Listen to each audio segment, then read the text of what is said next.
போடு மாமா அப்படியே இறங்கி ஆடு மாமா.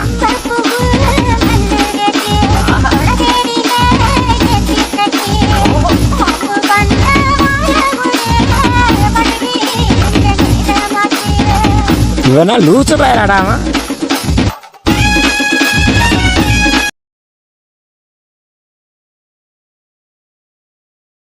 Hi guys, welcome back to Tarun gaming friends. இந்த வீடியோ நம்ம என்ன பார்க்க போகிறோம் பார்த்தீங்கன்னா, கௌதம் கேமிங் கிரியேட் பண்ணியிருக்க விண்டேஜ் பஸ் தான் பார்க்க போகிறோம். அசோக் லேலண்ட் BS6 தான் ஃப்ரெண்ட்ஸ். பாடி மட்டும் BS6.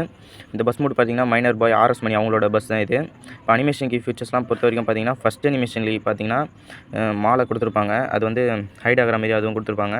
இந்த மூட் கிரியேட் பண்ணது கௌதம் கேமிங் தான் ஃப்ரெண்ட்ஸ். ரிலீஸ் பண்ணதும் கௌதம் கேமிங் தான். இப்போ ஃபஸ்ட் அனிமேஷனுக்கு பார்த்தீங்கன்னா மாலை வந்து ஹைட் ஆகிடும். ப்ளஸ் இன்டீரியரில் வந்து BS6 இருக்கும் ஃபஸ்ட்டு, அப்புறம் BS3 சேஞ்ச் ஆகும். செகண்ட் அனிமேஷனில் பார்த்தீங்கன்னா வந்து ரூட் போர்டு மாறும். ப்ளஸ் வந்து பார்த்திங்கன்னா விண்டோ வந்து ஓப்பன் ஆகிற மாதிரி கொடுத்துருக்காங்க.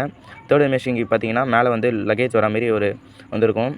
அடுத்தது பார்த்திங்கன்னா பேசஞ்சர்ஸ் வருவாங்க. இன்டீரியரில் பாருங்கள், பேசஞ்சர்ஸ் வருவாங்க. இந்த மூட் பொறுத்த வரைக்கும் பார்த்திங்கன்னா ஃபுல்லாக ரியலிஸ்டிக்காக பண்ணியிருக்காங்க. சூப்பராகவே இருக்குது. இங்கே கண்டக்டர் வந்து பார்த்திங்கன்னா டிஃபால்ட்டாக கொடுத்துருப்பாங்க. ஸ்டெப்ஸில் BS6 ஸ்டேரிங் கொடுத்துருவாங்க. ப்ளஸ் அந்த கீ செயின் பார்த்திங்கன்னா இன்டீரியரில் வந்து சூப்பராகவே கொடுத்துருவாங்க. விண்டேஜ் கிங்னு ரியலிஸ்டிக்காக இருக்குது ஓட்டத்துக்கு. ஃபஸ்ட்டு மூட் எடுக்கும்போது எப்படின்னா ஸ்லோவாக எடுத்து ரியல் பஸ் எப்படி போகுமோ அதேமாரி வந்து கொடுத்துருக்காங்க. ஸ்டோவ்லேருந்து ஸ்டார்ட் ஆகி ஸ்பீடு ஏற மாதிரி கொடுத்துருவாங்க. சூப்பராகவே இருக்குது. இந்த ஃப்ளவர் பார்ட்ஸ் அது எல்லாமே சூப்பராகவே கொடுத்துருவாங்க. நம்ம இனிமேல் வந்து டெய்லி வீடியோஸ் வந்து போடுவோம். மறக்காம நம்ம சேனல் சப்ஸ்கிரைப் பண்ணி